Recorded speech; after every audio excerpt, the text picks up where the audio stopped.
Oh, my studies on exposing the error of the Noahides has led me in many interesting directions because the entire Noahide movement is inspired by rabbis, conservative Orthodox rabbis of the Jewish faith.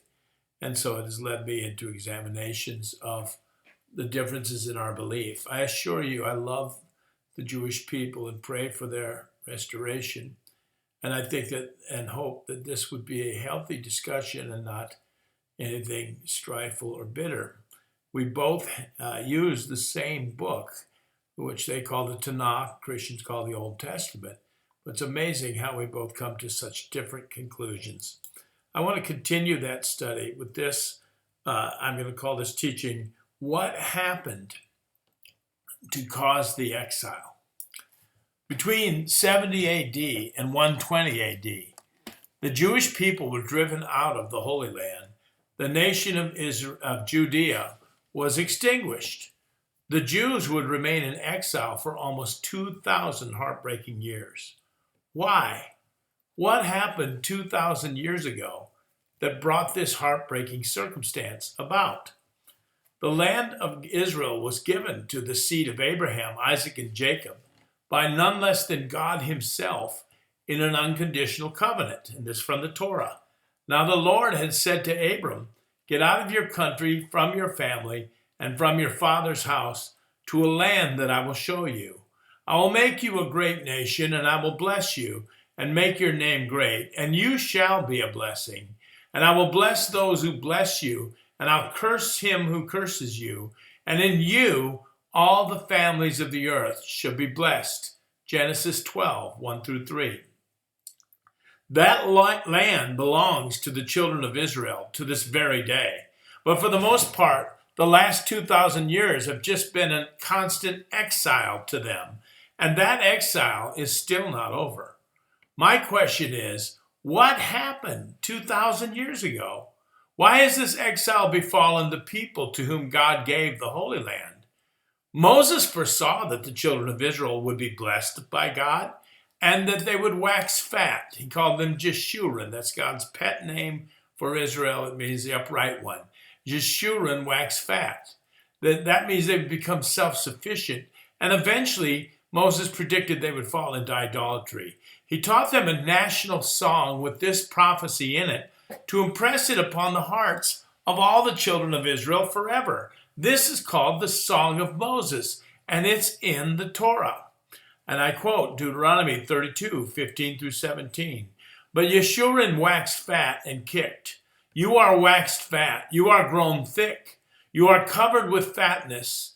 Then he forsook God which made him, and lightly esteemed the rock of his salvation. They provoked him to jealousy with strange gods. With abominations provoked they him to anger." Deuteronomy 32. Now all of this is in the song. Moses, our teacher, taught the children of Israel long before these events took place. Moses predicted a temporary suspension of the Jewish people by God himself. It would never be total, and he predicted a provocative blessing right in their face of a non-people. And I quote Moses again in the Song of Moses. "They have moved me to jealousy with that which is not God. They have provoked me to anger with their vanities.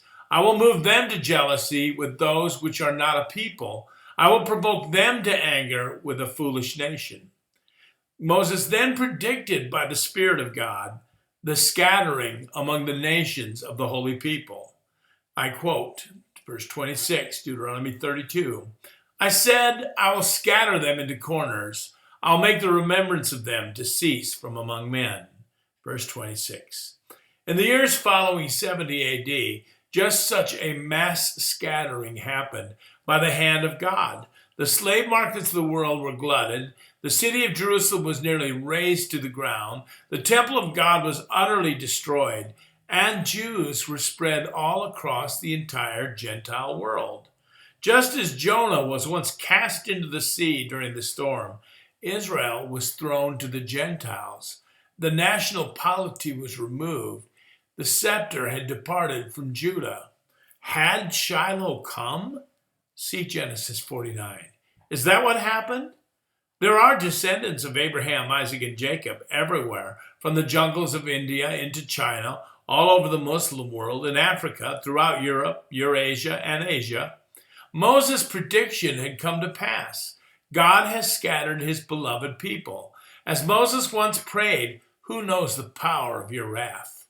Why did it finally happen, though, after many centuries of idolatry, defection, good kings, bad kings of both Judah and Israel, and even after a 70-year deportation, a mini exile, and a captivity in Babylon?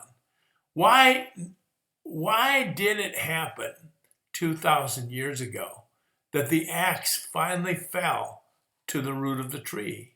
What was the peculiar circumstance? Now, it seemed that in Jewish history, the Babylonian captivity of 539 BC really did cure the Jews of their crass idolatrous practices of their forefathers. The first century CE was not a time of Baal and Asherah worship or household idols as in earlier centuries. So what was it about 2,000 years ago that caused the exile? Here again in the Torah. When you shall beget children and children's children, and you shall have remained long in the land, you shall corrupt yourselves and make graven image or the likeness of anything, and shall do evil in the sight of the Lord thy God to provoke him to anger.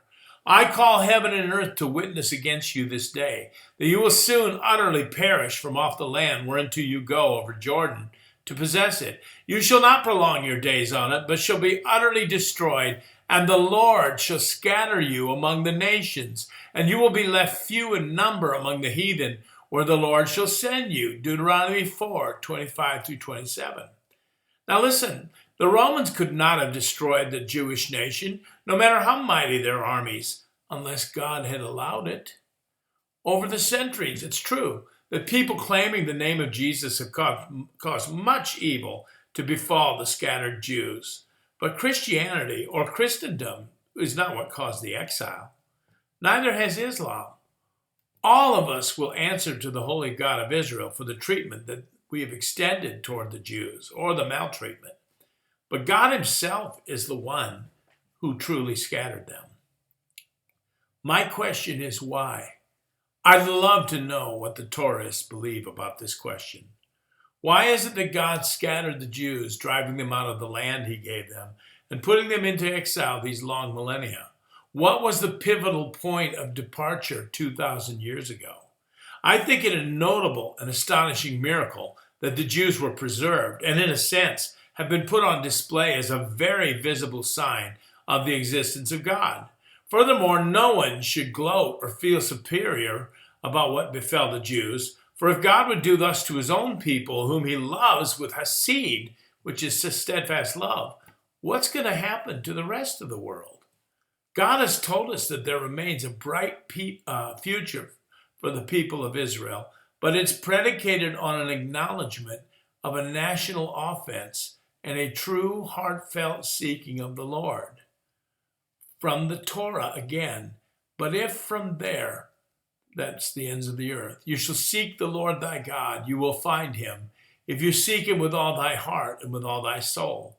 When you're in tribulation and all these things have come upon you, even in the latter days, if you turn to the Lord thy God and shall be obedient unto his voice, for the Lord thy God is a merciful God.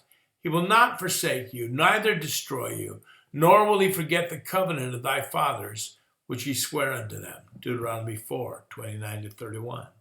And again, Leviticus from the Torah, Leviticus 26:40-42. If they shall confess their iniquity and the iniquity of their fathers with their trespass, which they have trespassed against me, and that also they have walked contrary to me, and that I also have walked contrary to them, and have brought them into the land of their enemies, if then their uncircumcised hearts be humbled, and they then accept of the punishment of their iniquity, then will I remember my covenant with Jacob, and also my covenant with Isaac, and also my covenant with Abraham will I remember, and I will remember the land. Leviticus 26:40-42.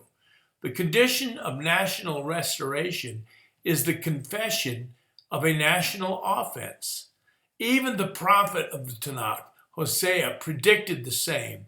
I will go and return into my place, said the Lord, till they acknowledge their offense and seek my face. In their affliction, they will seek me early. Now, what could that offense possibly be? What happened? 2,000 years is a long, long time. May God bless Israel and bring them back.